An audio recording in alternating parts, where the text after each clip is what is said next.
l-20 sena tal-Ikirix minn April fuq 1.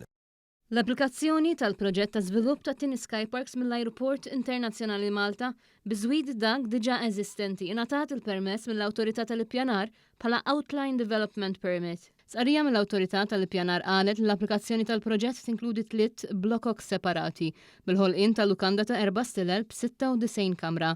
L-applikazzjoni tal-proġett bħala parti minn investimenti oħrajn mill-MIA b'valur ta' €250 miljun fuq perjodu ta' 6 snin tara li l-iżvilupp jinqasam biex jippermetti aktar dawl naturali u biżjed veduti għal barra.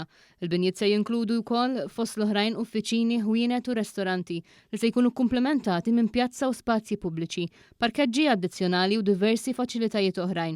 Dan il-proġett se jinbena fuq medda ta' 14,715 metru kwadru minflok il-pompa tal-petrol l-antika.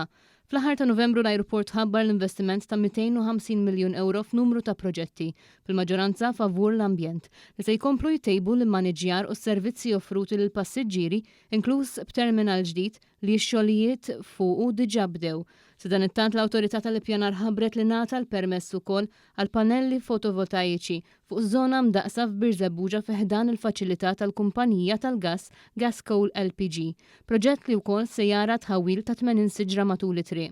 Applikazzjoni oħra din id-darba brabta ma' żvilupp propost f'Manuel Island ġiet differita biex il-każ jgħaddi għand is-Sovrintendenza għall-Wirt Kulturali ħalli jiddetermina jekk dan jaqax fiż-żona protetta mill-UNESCO.